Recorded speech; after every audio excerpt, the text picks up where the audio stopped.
initially when we started thinking about teams is we started studying teams within the team itself, meaning that we looked at how people talked with each other, whether they collaborated with one another, but we never actually studied what difference the team made to the delivery of patient care. So we focused on processes as opposed to everything around the team. And as we've studied teams over time, we've acknowledged that who is in the team can make a difference, the way in which the team is structured, where the team is in the healthcare system. So for example, are teams in long-term care different than teams in the operating room?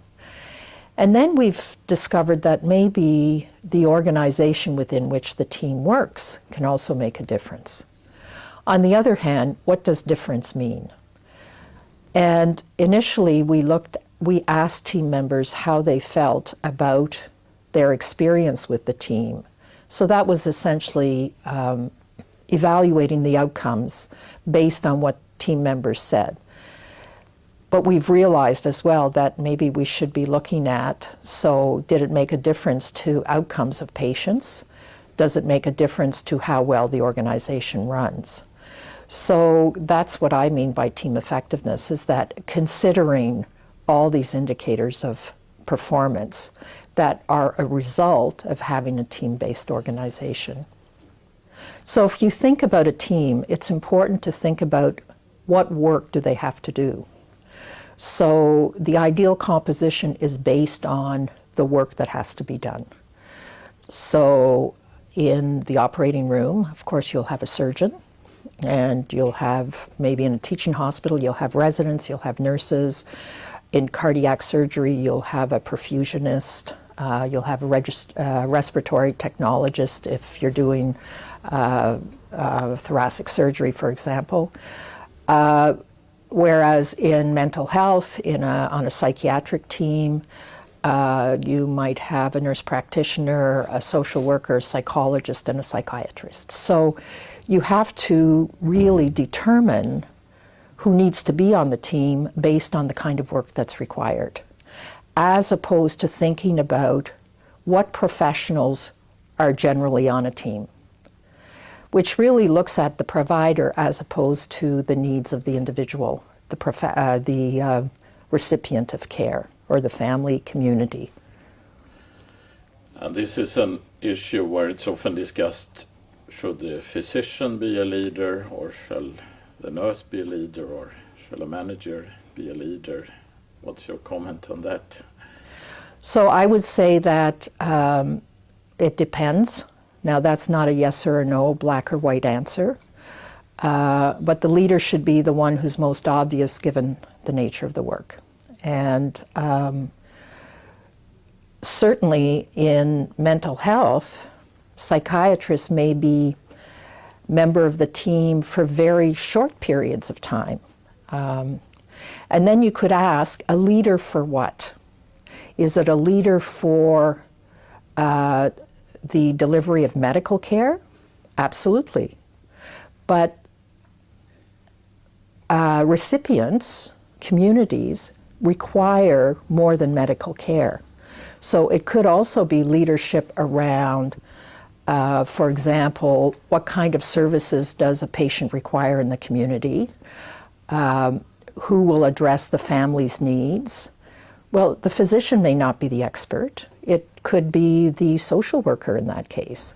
Or are there psychological problems? It could be the psychologist. So the team needs to determine what type of leadership is required based on what the needs of the community are, based on what the needs of the recipient of care are.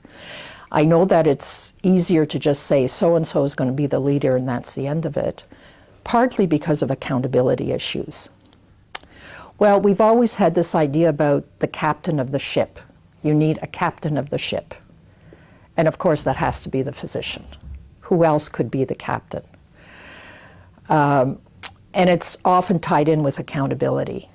Somebody has to be in charge and somebody has to take responsibility. But we do know today that, let's say a patient sues a hospital or sues somebody, sues the physician. Often others are sued as well, other professionals. It's not only the physician, it's the hospital, it could be nurses. So the business about, well, it's only the physician who ever gets sued is not correct. Finally, what are the most important issues for the future? Teams will be a more important part of health care in the direction we are going, I suppose. Oh, absolutely. And in fact, in a recent publication by The Lancet, there is an international group of very well-respected researchers, public health officials, health services researchers have made new recommendations about interprofessional education and the importance of collaboration and teams.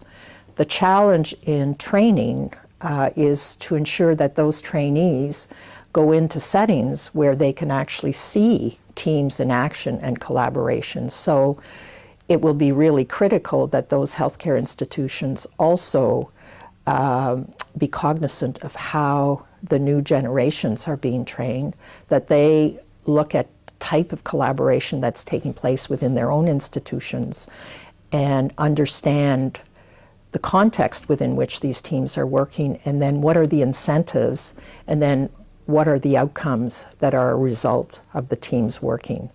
I would suggest that it has to happen at a much broader level, enunciated within the strategies of the organization, and that they put in a framework that allows groups to work effectively together.